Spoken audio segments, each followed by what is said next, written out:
Jack Taylor, 25, single, and a young man with plans. Jack had a lot of confidence, and he knew what he wanted to do in life, and he went out there and done it. After midnight, Jack left this club and decided to do something he may never have done before: make a date with a man. Within 36 hours of this meeting, in the early hours of the morning, Jack Taylor was found dead. We knew something had happened to Jack, and we just didn't know where to start. Jack had been murdered by Stephen Port. Are you telling us the truth, Stephen? I'm telling you the truth, yes. He was lying. He'd already killed 4 times. People started turning up dead. It's just a sexual predator in every which way. Unfortunately, it resulted in the deaths of 4 men. How to catch and convict the predator serial killer. As detectives piece together the evidence, they form a picture of a suspect. Which part of the puzzle will reveal Stephen Port? What would be the killer's mistake? Stephen Port, I don't really like saying his name, to be completely honest with you. He's ruined our lives. He's ruined our family. He's took our Jack away.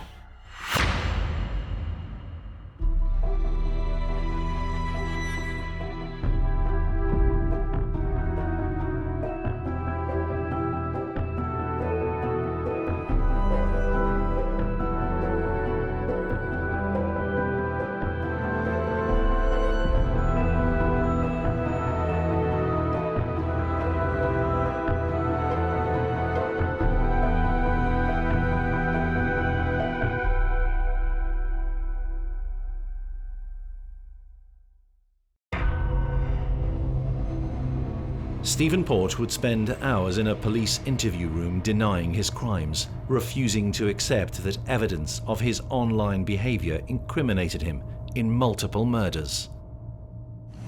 No, just generally looking for just general porn. It had taken 18 months before Port was arrested in connection with the death of 4 men.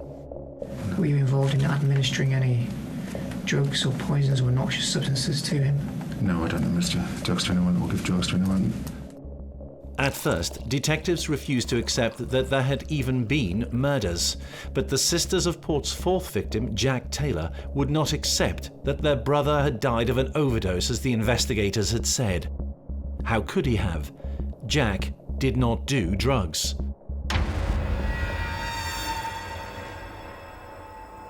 We asked the police about the syringe that was found on Jack, and it wasn't used. So you're telling us it wasn't used, but you're also telling us that he just sat there and injected himself and done an overdose. Jack's was one of a series of bodies found in or near the ancient grounds of this church in Barking, northeast London. Like a string of other young men, he had spent time in the home of Stephen Port, a man who disguised himself as he trapped his victims. We know that Stephen uses the dating apps available to the gay community extensively, but not just that. We know that he uses them with false identities. Port rehearsed how he would kill, arranging a series of early hookups via the web. He would vary which sites he visited. He is using another site called FitLads, and through that he meets a young Muslim man who'd never taken drugs or drunk alcohol in his entire life. The man is plied with poppers and says that he fell unconscious, and when he came round, Port gave him a drink, some clear liquid to drink, which he said was water, but he thought was perhaps something else. It again tasted slightly funny.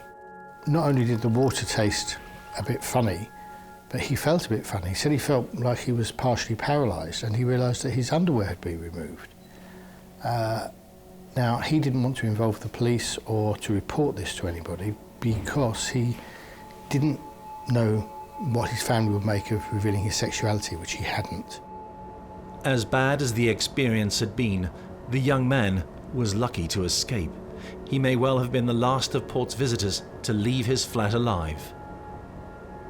Just 10 days after this encounter, Port books an escort on a site called Sleepy Boys, and he offers £800 for a young 23-year-old man to sleep with him for the night.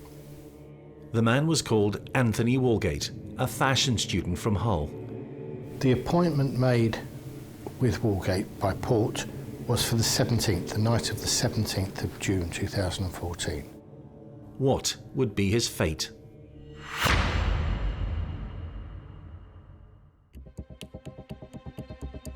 Port described his version of events to Cody Lackey, an ex-con himself who befriended Port. In handwritten letters from his cell whilst awaiting trial, Stephen Port graphically told his pen pal of the role played by chemsex drugs at his flat in Barking. He took this guy back to his house. He was preparing drinks and stuff like that. He said that this person, the first victim, was administering his own dosage of the drug. And then he had a funny turn, as Stephen Port described it. Port had met this guy for sex earlier that evening, had spiked him or convinced him to take a fatal dose of GHB, had sex with him. He'd become unconscious and died. 2 days later, on the 19th, Walgate is dead. Anthony Walgate's body is found propped up in a sitting position against the wall of the communal entrance of a block of flats in Barking. It's the block of flats where Stephen Port lives. He dumped him outside his house and then phoned the police when he clearly wasn't responding. Emergency ambulance, what's the address of the emergency? Port, in his call to the emergency services, claimed to have simply come across the tragic scene. Cook Street, there was a young boy who got his caps outside. I don't know.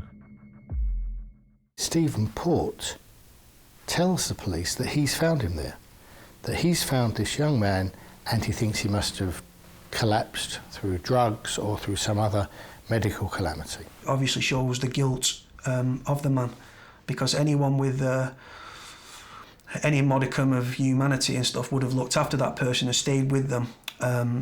But the fact that he ran away was an admission of guilt in my eyes. But not in the eyes of the police. Initially, Anthony Walgate's death was not considered a murder. It was a chemsex-induced overdose called in by a man who'd simply stumbled on the victim. But a week after making the 999 call, Port was arrested for lying. What's the explanation for this young man suddenly being found dead outside this block of flats? They do a few inquiries around it, and those inquiries will include looking at Anthony Walgate's phone billing history and trying to find out what was he doing there, why was he embarking at all.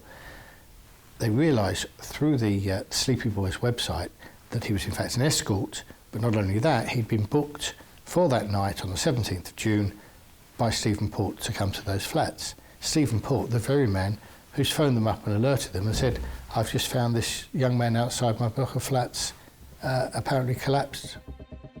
The belief that the death of a young man was a byproduct of consensual sex dictated an inquiry which was not searching for evidence of a killer's mistake.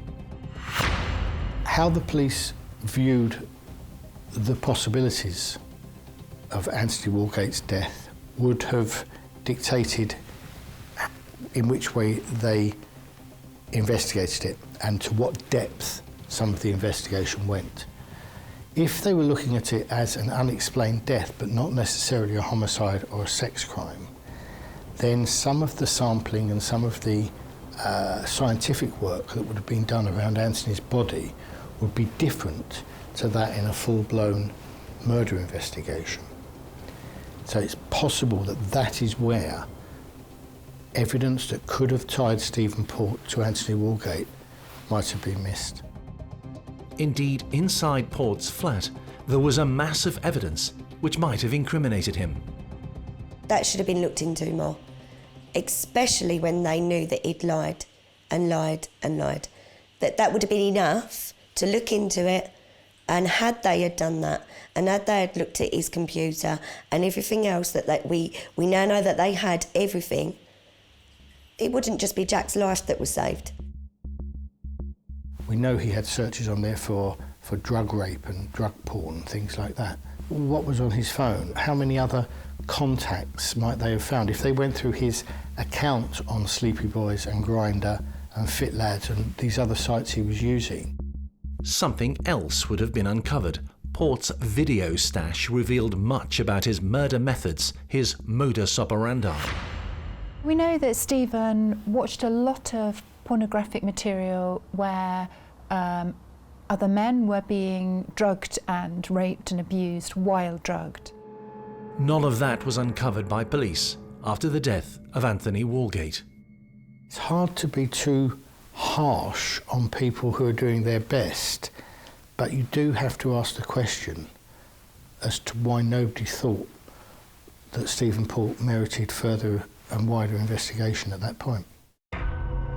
An internal police investigation would later ask the same question, but for now, Port remained unsuspected of murder, able and willing to kill again. Stephen Port's second victim was a young gay man called Gabriel Cavari. Gabriel Cavari was just 22 years old and he'd moved to London from Slovakia, and he started a sort of relationship with Port.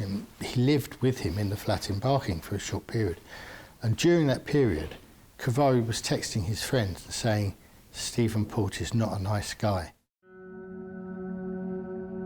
Nice or not, Port was in a consensual relationship with the recently arrived Gabriel, a sexual one too. On August 28th, 70 days after the death of Anthony Walgate, Gabriel Cavari was discovered dead. His body left in exactly the same position as Anthony's in St. Margaret's Church graveyard, just a stone's throw from Port's flat. He's got sunglasses on and his upper clothing has been pulled up to expose his midriff. The sunglasses were kept by police, but not tested for DNA. Port had successfully gambled on Gabriel's death being written off as another overdose. He was growing in confidence. You know, it's a secluded area, but actually it's very close to the centre of Barking. You know, just brazen, really, that he would, you know, obviously the first person he left outside his house, the second person he took here not a long distance and just sort of left him. You know, this is somebody who doesn't think he's going to get caught, or isn't thinking about it, or doesn't care.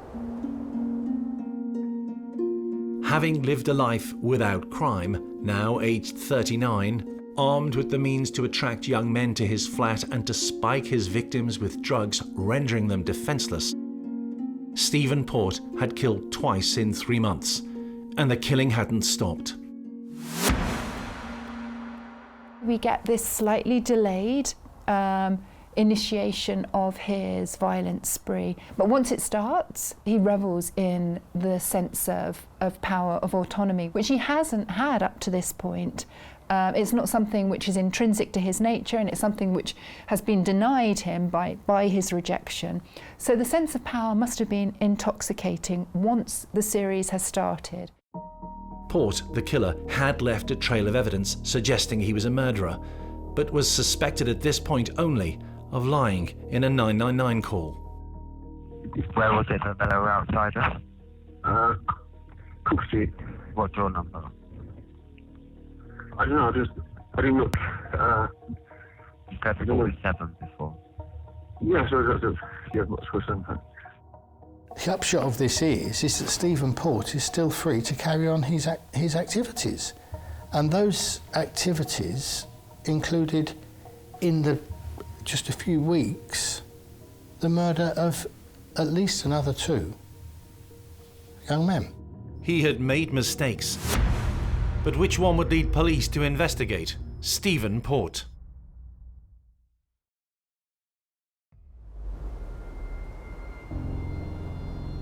By August 2014, the bodies of Anthony Walgate and Gabriel Cavari had been found, apparently dead from a drugs overdose, in or near this secluded graveyard. What was going on? So what you've got now is you've got 2 young gay men found inexplicably dead with their clothing pulled up within 500 yards of each other in the same part of London, and within a few weeks of each other. And living just yards away from where the bodies are found, Stephen Port. Local journalist Ramsey Al-Wakil would one day investigate Stephen Port's behaviour as emergency services had arrived at the scenes. So he must have seen the body, being found and kind of, he left the guy in public, so clearly he's not that concerned about somebody coming across it. He's almost just sort of going, oh well, on to the next one. So did you have any involvement in the death of the male that we just spoke about a short while ago, Gabriel Cavari or Gabriel Klein?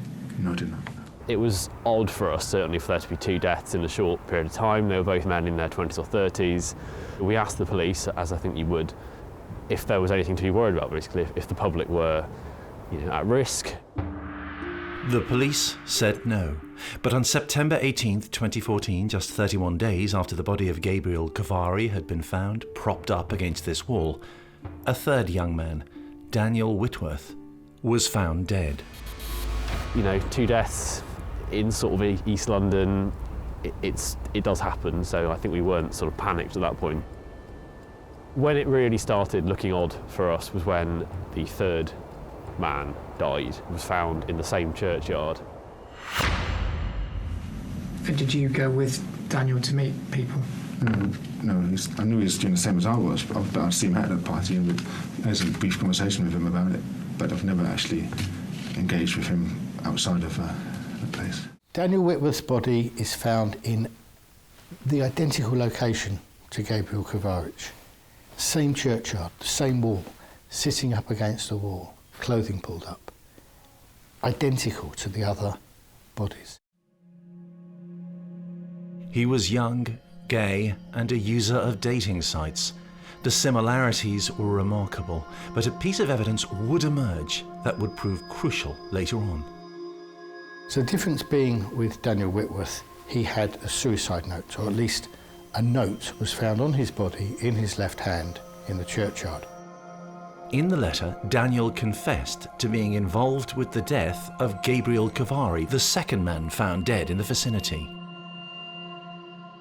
And in this note, he said that the reason he committed suicide was that he felt guilty about Gabriel, who had died while they were having sex, and he felt was on his conscience, that he had placed in the churchyard, and because he felt so bad about it, essentially, he was committing suicide in the same place in the same way.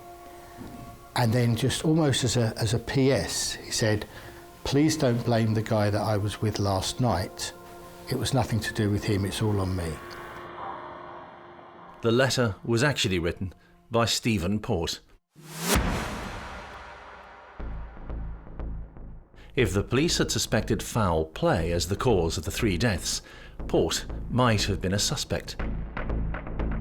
Detectives could have compared his handwriting with that on the note and seen that they were the same. But they did not. Instead, it was assumed to be a genuine suicide note. From the police perspective, while it ought to have mattered, while they ought easily to have been able to prove that this was a false trail, it was wonderful news because they not only had an explanation for Daniel Whitworth's death, but his explanation for his own death was dealing with the murder of Gabriel Cavari. And at a stroke, there were two dead bodies that were effectively explained away. Port had got away with murder using a schoolboy trick.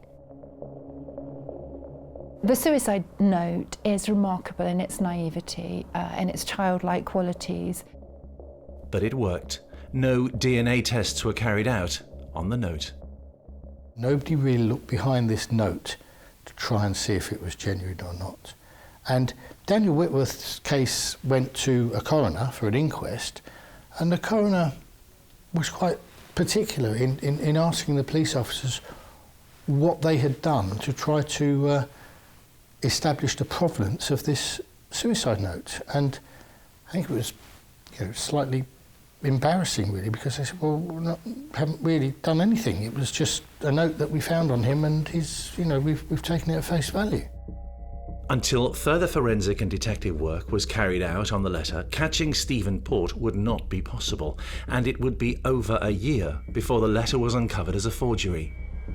The prevailing theory seemed to be that Daniel Whitworth was the latest man found at a gay meeting site, the Churchyard, who had overdosed on relaxant drugs like GHB. His was not the latest in a series of murders, because there had not been a series of murders in the estimation of the police at that stage. The press were told this was all a weird coincidence.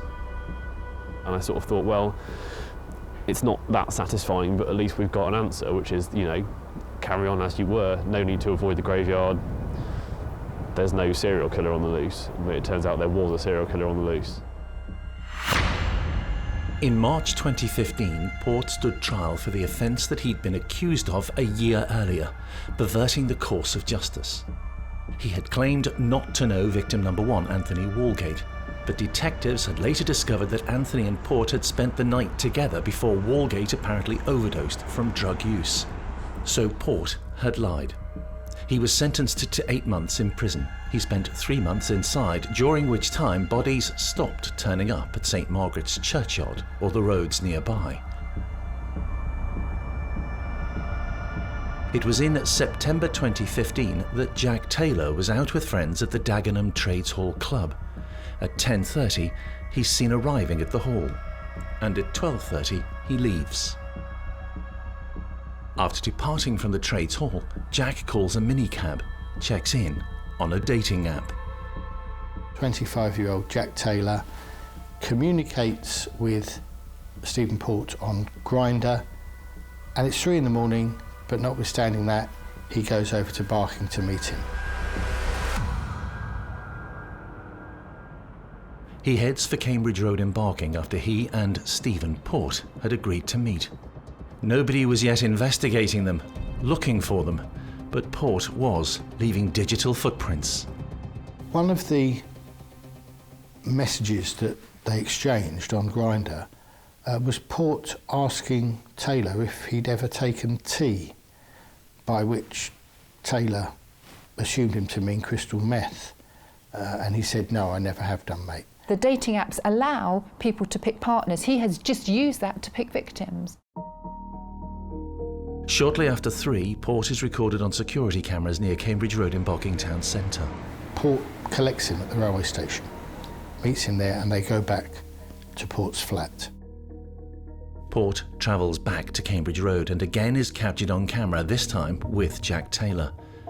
Jack could not possibly have known how much danger he was in. Within 36 hours of this meeting, in the early hours of the morning, Jack Taylor was found dead. So we got a police appeal through for what we now know was Jack Taylor, Port's 4th victim. Body he was found in Barking. Not that different situation from the first 3 deaths. And I thought, you know, that's like what happened last year, you know, that's a bit odd. Still unsuspected of being a killer, Stephen Port has claimed victim number 4. Will he be stopped before another young man is drugged and killed? What would it take to uncover the killer's mistake?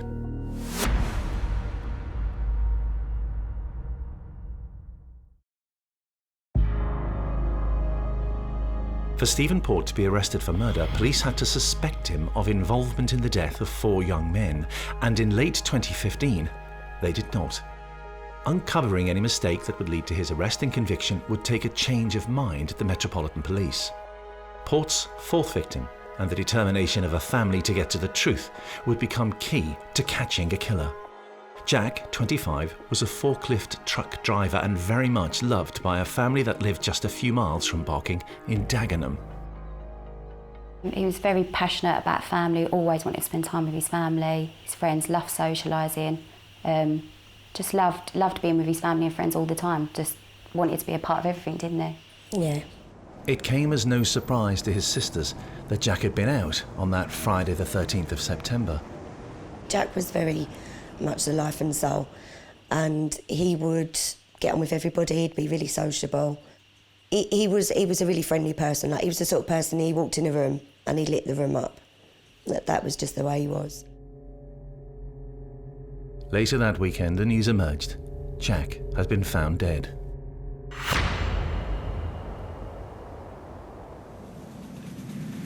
Might help if I show you a picture.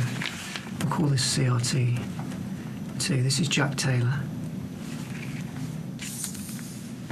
Do you recognise that, mate? Taylor's body was found on the other side of the church wall at St Margaret's. He was propped up against the wall, sitting position, had his upper clothing pulled up to reveal his belly. Exactly the same as the other deaths in the area. In his pocket was found a syringe and a small glass medicine bottle. This was reported to local police as a suspicious or unexplained death. Police attended, and the conclusion they came to was that this death was probably self-inflicted by misuse of some sort of substances. Not something the Taylor family were prepared to accept. From what we were told, that there was something not right. We knew that because Jack didn't take drugs. The Taylors became crucial to the eventual investigation into Stephen Port. There was a range of reasons why the sisters were sceptical about what they'd been told as they investigated what evidence they knew of. We asked the police about the syringe that was found on Jack, and it wasn't used. So you're telling us it wasn't used, but you're also telling us that he just sat there and injected himself and done an overdose. Another reason for their scepticism, the location where Jack was found. And the fact that he was where he was when we were taken to the area, that's not somewhere Jack would ever be. It just didn't add up. Their own internet research revealed how Jack was the fourth young man to have been found in the vicinity of the churchyard. So we was trying to find out, like, if there was anything else that had happened around that area, anything similar. So as we started to go back, obviously that's when we came across the other boys. With hindsight, how could it have been missed, especially knowing that they were all gay, that they were all young, they'd all used the same drug, they'd all had sex. It just seems like, you know, links should have been drawn that weren't. Stephen Port was going about his daily life throughout this time. He worked as a cook in a cafe in East London, and he was still dating via gay sites and apps. The Taylor sisters were yet to suspect him, but they were getting near to the truth. It was just, well, it was heart-wrenching, and we always knew that we like basically had like a big puzzle, and as we were getting more and more information and when we were putting it together, we didn't know what the middle bit was. The local newspaper in Barking was equally sceptical. 4 gay young men found dead, each just yards from the home of a man who had reported the first death. The evidence that foul play was involved, to some, appeared clear. When you think that there was so much linking these deaths to each other and to Stephen Port, you have to think, how smoking does a gun have to be? Together, media and family turned to the police for explanations. Jack Taylor's family, along with a local newspaper in Barking, kept up pressure on the Metropolitan Police to look again at Jack's death. Other evidence struck the women. Until now, police had not suggested that the deaths of the men were linked. It was when researching the inquest into the death of Daniel Whitworth, Port's third victim in June 2015, that the remarkable similarity of the discoveries of the bodies struck the Taylors as evidence that the deaths were linked. We then followed the coroner's report back then at what had come out, and basically it was nigh on the same as Jack. The coroner into the death of Daniel Whitworth had also suggested more work should be done on the case. Momentum was building to look again at events surrounding the deaths near the St Margaret's graveyard. And eventually their pressure had some sort of success in that somebody decided to get another officer who hadn't been involved before to have a look not only at Jack Taylor's deaths but at the 3 that had gone previously. And that officer was surprised, shocked by what was found, and made the suggestion that, do you know what, all these 4 deaths look like they're murders and they look like they're linked. And that was the point where the alarm is raised almost. The homicide team are involved, and all of a sudden the investigation that these offences probably should have had from the very beginning starts to take place. Investigating officers now decided to track Jack Taylor's movements on the night before he died and checked his phone. They uncovered that he'd agreed to meet a man in Barking. They trawled through security camera images of the town. There he was. But who was he with? And so there was a police appeal for a man who'd been with this dead guy hours before he died. On the 13th of October 2015, the Met issued a CCTV image taken from Barking Station, which showed Jack Taylor walking with a tall, blonde man. I think about 24 hours passed, and Stephen Port was arrested on suspicion of 4 murders. It was now that detectives began a series of interviews with Stephen Port. Don't recognise his face. So you don't recognise his face? I do not know, no. The truth began to emerge. Taking the decision itself to consider the deaths as murder and Port as a suspect meant that any mistakes he had made might now be uncovered. The resultant publicity generated even more evidence. After Port's arrest and charge, the media coverage of the events brought forward a horde of people making allegations about Stephen Port. They included the young Muslim boy, and it was clear that Port had a settled method of what he liked to do and what he would do, and that was to contact men normally younger than him, normally considerably younger than him, on internet or apps, and get them to come to his flat, where he would ply them with a drug, with GHB predominantly, and then also inject them with something to render them unconscious, during which time he would rape them. He has thought through every detail of how he is going to make this happen. And he has used all the tools of our time at his disposal. Tools like the internet and dating apps. Officers discover that Stephen Port had cancelled his Grindr account just hours after the death of Jack Taylor. Why would he do that unless he was hiding something? They discover that he had used Grindr to contact Jack and others. The case against him was building. Whilst on remand, Port began his pen pal friendship with the ex-con Cody Lackey.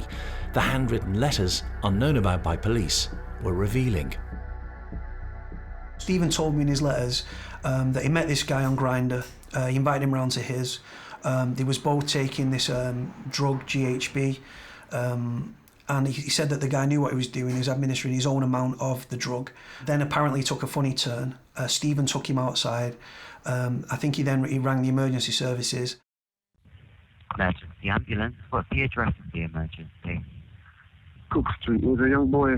Looked like he's capped outside. I don't know. Said that he found this body outside, but then he put the phone down when he was questioned by the operator from the emergency services. The telephone number you're calling from. Hello? They then rang him back. Stephen put the phone down again, and then when the ambulance and police turned up, he scarpered inside. Port was revealing his version of events about Anthony Walgate. That's not all he gave away in the letters. He was candid about the effects of muscle relaxant drugs, and he seemed to know an awful lot. He said you can't intentionally kill someone with GHB and stuff because the taste, they'd be able to taste it and stuff because it had quite a sour, like distinctive taste and stuff. But I think he was trying to convince himself more than he was trying to convince me and stuff. The odd written relationship continued whilst Port was behind bars. In one letter, Port says that all of the men had died because they did not know the dangers of GHB. He even offered to give lectures about the subject when he was released. He said Port was not a killer. He was sticking to a line of defence that even some police officers had believed as the bodies turned up, that gay men were dying because of drugs overdoses, not because of murder. He said he wanted to become an anti-drug advocate and stuff. He wanted to speak out at schools, colleges, universities, and in the media and stuff. He wanted to get himself a media profile, speaking out against drugs and stuff and the dangers of drugs and highlighting recreational drugs, if you will. Through his pen pal, Port later perfected his defence. The young man had been inexperienced in how much drugs they should take. They'd overdosed and died. Port had not been responsible for their deaths, which had followed consensual sex. This was not going to be a straightforward case for detectives to gain a guilty verdict. Might help if I show you a picture. We'll call this CRT 2. This is Jack Taylor. Do you recognise that, mate? It was during the inquest into one of Port's victims, Daniel Whitworth, that the first breakthrough occurred. The coroner felt that the Daniel Whitworth suicide note lacked authenticity and should be subject to more forensic analysis. One section did not ring true. "Don't blame the man I was with last night." They told us repeatedly that they had checked it, DNA checked it, sampled it, everything had been done, and that there was no reason for us to look into that. We was also told that all the deaths were not connected, which obviously is not true, because the suicide letter stated that Daniel had supposedly killed Gabrielle. So it was connected. We was told there was no connection. The coroner thought the same. She returned an open verdict. An open verdict means the death was suspicious, but there was no clear cause. Would the relevance of the suicide note expose what really had happened around and in St. Margaret's churchyard? Were Stephen Port's mistakes about to be uncovered?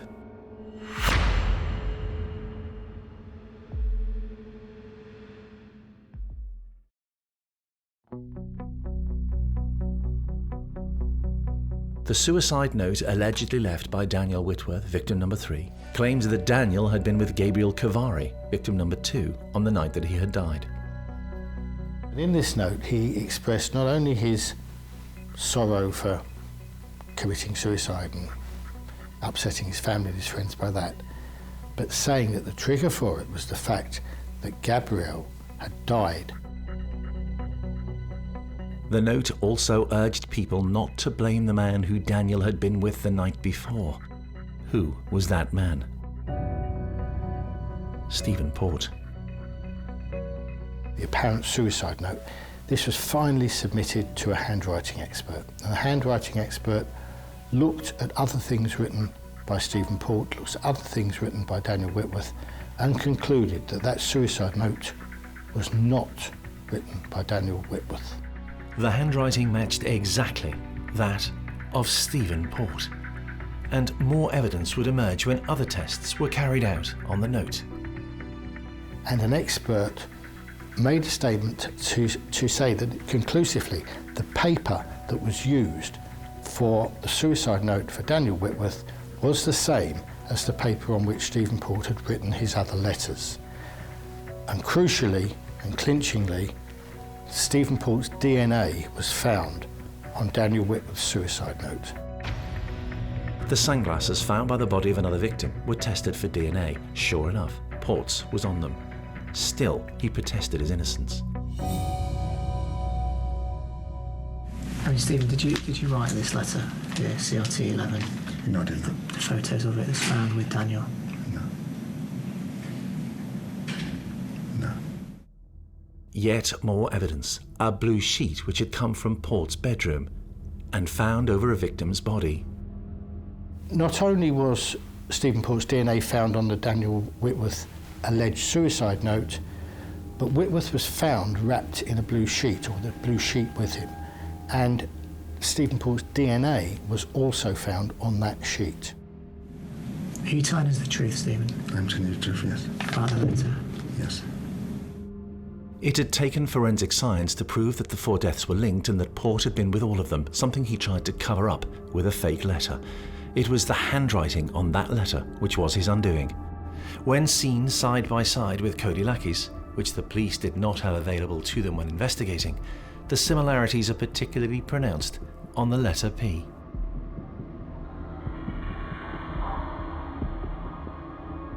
I mean, the fact is, yes, it's in theory, this was a wonderful plan. And if it had been properly executed and properly he'd taken account of DNA and of handwriting comparisons and all the things that can be done with handwritten notes.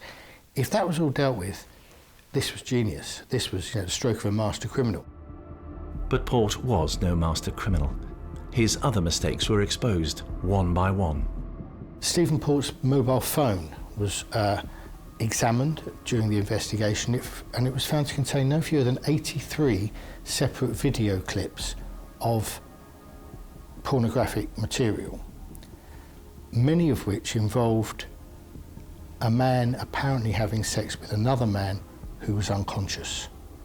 It was quite clear that this was something that represented Port's main sexual interest. The evidence of his internet habits had revealed the full extent to Port's modus operandi. He would lure the men, often in an online disguise, to his flat, having met them via an app, and then spike their drinks with drugs.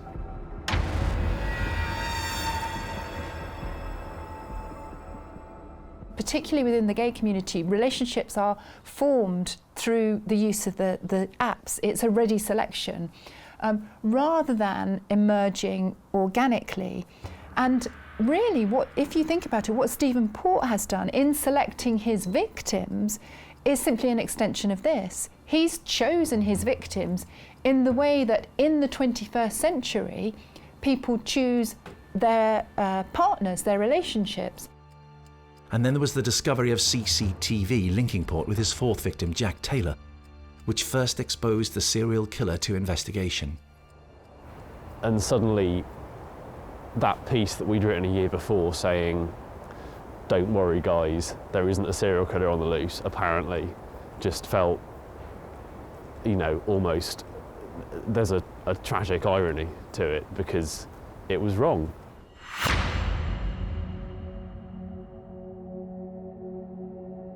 In November 2016, Port was found guilty of the murder of 4 men. Writing this letter was the killer's mistake, which led to his conviction and a sentence which means he will join the small group of serial killers to have received a whole life sentence. Stephen Port will never be released. It's just a sexual predator in every which way, and unfortunately it resulted in the deaths of 4 men.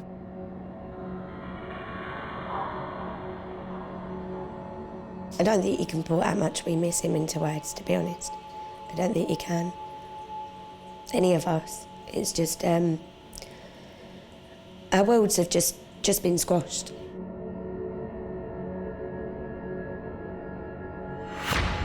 He's a monster. That's all he is a monster. He had no value for life, and he didn't care what he did to boys and what he would do to people's families by what he's done. And being in prison is just too good for him, to be honest, because he's took people's lives and he's destroyed our families for the rest of our lives.